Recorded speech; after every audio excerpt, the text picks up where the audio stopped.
Bien mortel. Épisode 14. Mise à jour par Gildas de Paris.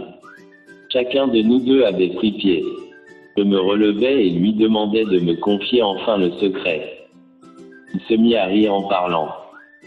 Ok, tu vois, je vais te le dire mais de façon progressive. Et durant le séjour de la patronne en Europe, tu devras me faire l'amour afin que je te donne tout le secret. J'avais pas le choix, alors j'acceptais sa proposition. Je lui demandais de me raconter une grande partie du secret, ensuite elle sera ma copine. Elle était contente et accepta. Il commença à me confier le secret. Sabrina n'est pas ce que tu penses, elle a des pouvoirs mystiques pour faire endormir ses proies qui sont moins âgées qu'elle. Quand je parle d'endormir, je veux dire tuer ou même les rendre fous. Elle a tué toutes ses conquêtes. Elle procède de la même manière avec eux comme elle le fait avec toi, en les couvrant de cadeaux. Tu es sûr de ce que tu avances? Est-ce que tu as des preuves? Lui demandai-je. Reste là à me demander des preuves, tu seras toi-même la preuve. Me dit Akauba en éclatant de rire. Que dois-je faire pour sauver ma peau? Je te le dirai la semaine prochaine quand tu me feras l'amour à nouveau, Coco. Stéphé, dis-le-moi, je te ferai l'amour toujours comme tu le désires et tu seras ma copine. Je te le promets, c'est une question de vie ou de mort, ne joue pas avec. Je remplirai mes engagements, tu peux me croire. Je tentais à la convaincre, séduire par le flot de mes paroles.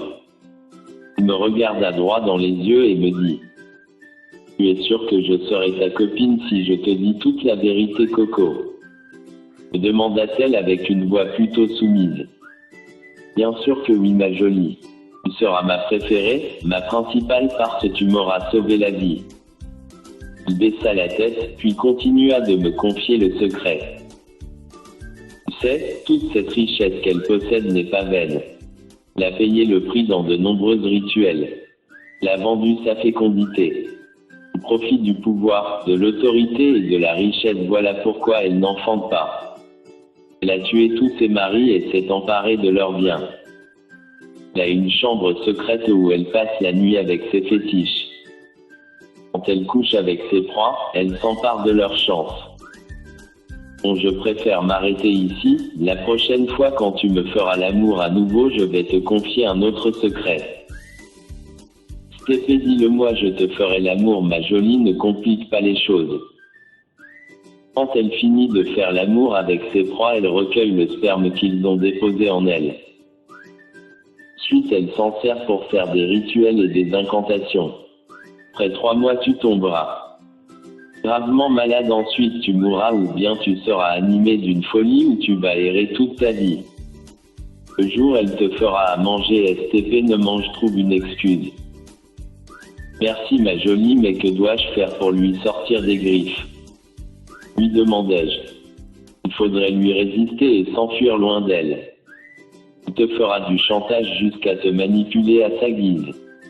Si tu as une famille, elle pourra les utiliser pour obtenir ce qu'elle veut de toi. Méfie-toi d'elle, tu sais pas de quoi elle est capable. Je te remercie pour les informations, je ne saurais te remercier assez ma jolie. Est-ce remerciement la Coco? Il faut respecter ta parole, hein. Depuis que je travaille chez ma patronne, j'ai plus droit à sortir pour voir mon copain. Celui-ci m'a quitté pour une autre fille. Il nous paye tellement bien qu'on ne peut pas discuter ses ordres. Quand je t'ai vu lui faire l'amour, je suis tombé sur ton charme. Ok, je te comprends, t'inquiète, je te serai reconnaissant de temps à autre. Bon, je te laisse, on se verra dans 2 jours. HH, pourquoi pas demain, Coco? Tu m'as tellement fait vibrer, mon corps en demande encore. J'ai quelques courses à faire ma jolie, sois patiente, je reviendrai pour toi la prochaine fois, on fera l'amour comme promis. Ok, c'est compris, mais faut pas me blaguer, hein. Répliqua en souriant. Je sortis de la maison et pris le chemin de la maison. Je disposais maintenant de vraies informations concernant Sabrina. Ce que Akauba m'avait raconté me faisait flipper, j'avais pris un gros risque en sortant avec elle. Derrière tous ces cadeaux se cachait la mort. C'est moi qui l'avais choisi dès le premier jour. Aujourd'hui, c'est moi qui suis devenu sa proie. Il m'avait embobiné avec ses histoires mensongères dans le but de réduire ma vie en miettes. Je savais plus si je devais disparaître à jamais avec Aïcha ou faire un semblant de relation pour savoir si tout ce que m'avait raconté AKOUB a été réellement la vérité. Il pouvait me raconter des balivernes juste pour me garder pour elle seule. Dans ma tête, c'était un combat que je menais contre moi-même pour trouver la bonne formule pour la mettre en exergue. Je réfléchissais en n'en point finir et cela me contrariait. À force de me prendre la tête, j'avais oublié d'appeler Aïcha pour l'informer de mon arrivée. Je décida de l'appeler pour ne pas l'inquiéter. Hello, bonsoir ma princesse, comment tu vas? Bonsoir bébé, tu as mis du temps avant de m'appeler, qui t'a fatigué là-bas? Souriant en me taquinant. Rire personne ma princesse, je me suis endormi dès que je suis arrivé à la maison. Le bébé, il se porte bien. Si je le suis, c'est qu'il l'est également. Tes parents me chargent de te remercier pour le geste que tu leur as fait. Non pas de quoi, j'ai été ravi de faire leur rencontre. Ils sont sympas tes parents, je les remercie également pour l'accueil. Mon papa demande de passer de temps en temps pour les voir, il veut te montrer sa plantation. PHH, j'oubliais, il y a Malaika qui te passe un bonjour, elle te remercie pour le cadeau.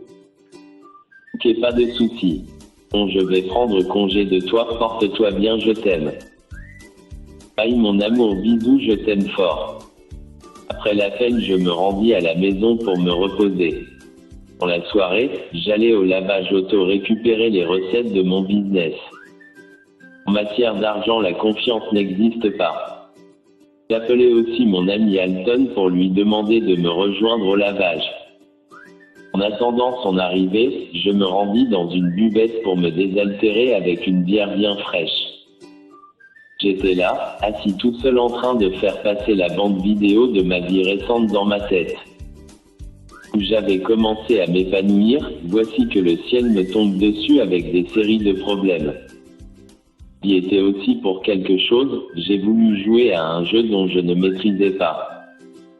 Pendant que j'étais dans les nuages en train de réfléchir sur mon sort, Alton arriva par l'arrière me fit un toucher à l'épaule. PHH boss, tu penses à quoi là? M'interrogea Alton.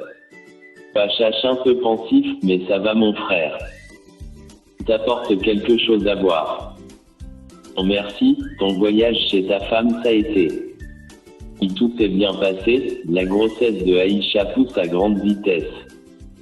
J'ai rencontré sa famille, elle a l'air plutôt sympa. J'ai adoré mon séjour.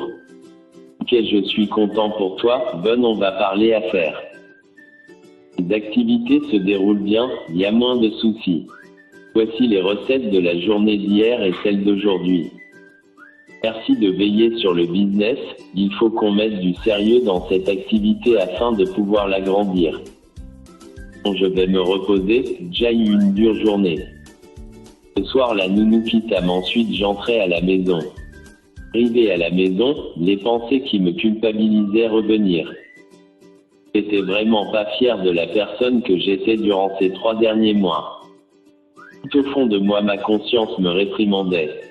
J'avais honte de moi au point de couler des larmes. J'avais maintenant des activités rentables, un appartement bien meublé, un compte en banque qui ne cessait d'augmenter, mais malgré tout ça je n'étais pas heureux. Je fis sortir une bouteille d'alcool pour noyer mes soucis et m'endormir. B. Abonnez-vous SVP à ma chaîne Gildas de Paris. Suite dans l'épisode 15. Mise à jour par Gildas de Paris.